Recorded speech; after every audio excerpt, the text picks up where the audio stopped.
Bienvenue sur BFM d'ici pour ce nouveau tout-terrain. On vous emmène entre Volx et Manosque pour parler d'un fruit de saison. Alors c'est le tout début, il arrive au printemps mais il a un petit goût d'été. Il s'agit de la fraise. Et ici, eh bien, on a commencé à la récolter depuis déjà quelques jours. Alors pas toutes les variétés forcément, mais en tout cas Gariguette ou Dream eh bien, sont déjà sur les étals des marchés. Et alors on va justement aller rencontrer Olivier Girard, le gérant de cette exploitation, pour en savoir plus. Nous sommes donc dans une des serres où ici on récolte de la Dream et on rejoint donc Olivier Girard. Bonjour. Bonjour. Alors, dites-nous aujourd'hui, donc on est là pour parler des particularités un peu de la fraise de Haute-Provence. Vous en cultivez énormément, hein, vous avez beaucoup de variétés quand même. J'ai 6 variétés de fraises, voilà, j'ai énormément, je ne suis pas un gros producteur, je fais partie des producteurs. C'est intéressant justement de cultiver plusieurs variétés.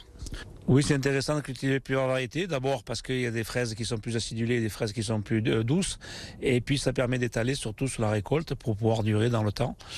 Puisqu'on commence à peu près fin mars jusqu'à mi-fin juin. Donc ça nous permet d'avoir un panel pour les clients qui puissent avoir des fraises au moins pour 3 mois à peu près.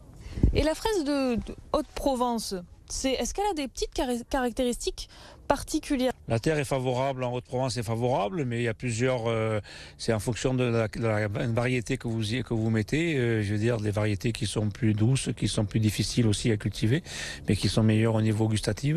Donc voilà, il n'y a pas forcément de terre plus appropriée que d'autres. C'est vrai qu'en plein champ, il y a une rotation plus compliquée.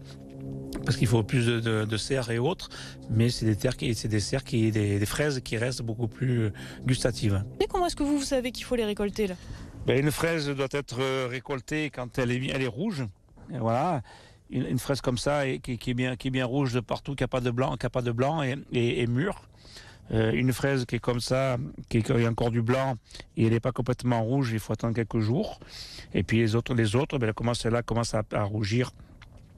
Dans quelques jours, une semaine, elle sera bonne. Et puis les autres, elles arrivent après, puisque la fraise est une plante qui comment ça s'appelle, est étalée dans le temps.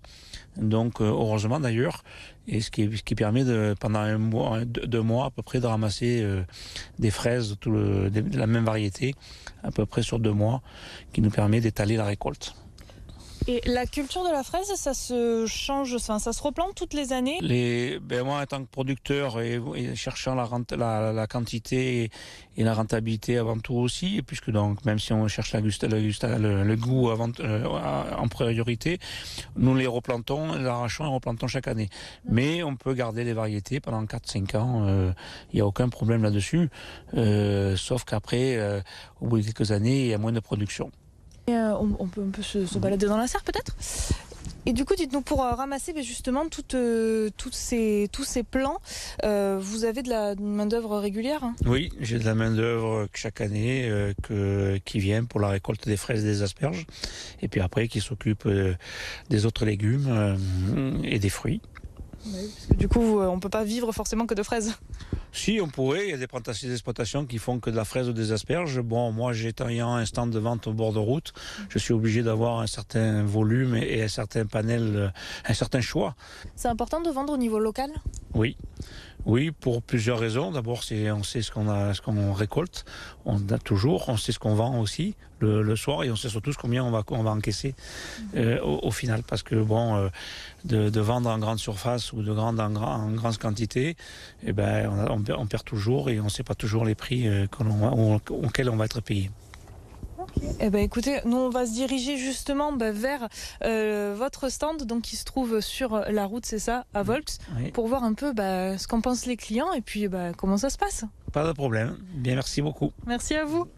Et allez, nous c'est parti, donc on continue ce tout-terrain, direction donc le stand à Volx. Alors ça, il voulait que je tape déjà, ça m'a fait pareil chez le boulanger, impossible. Ça a marché partout ailleurs.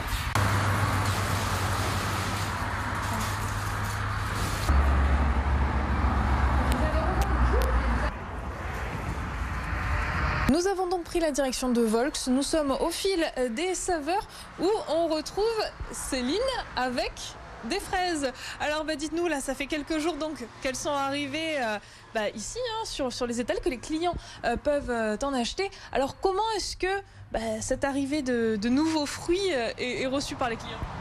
On constate qu'ils sont très heureux et qu'ils attendaient avec impatience les fraises.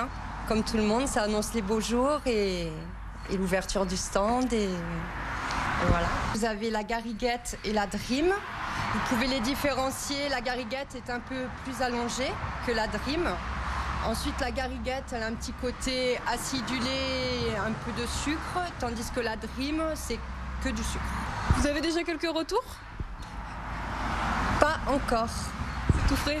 C'est tout frais, voilà, ça date de cette semaine, donc c'est vrai que pas encore de retour. Mais en tout cas, c'est demandé. Ils sont là, les clients sont là.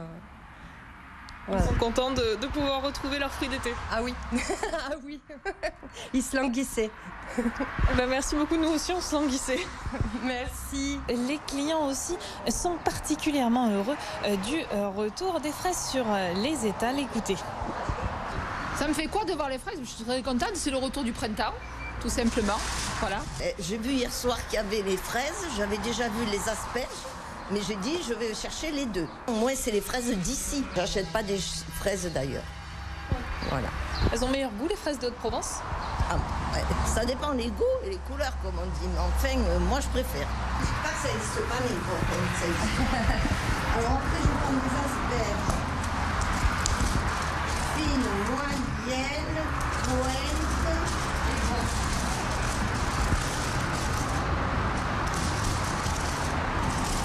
C'est ici que s'achève ce tout-terrain. Vous avez vu, les fraises sont donc bel et bien de sortie. Et je vous propose pour terminer d'en goûter une. C'est une jolie gariguette. Et elle est absolument parfaite. Bonne continuation sur BFM d'ici.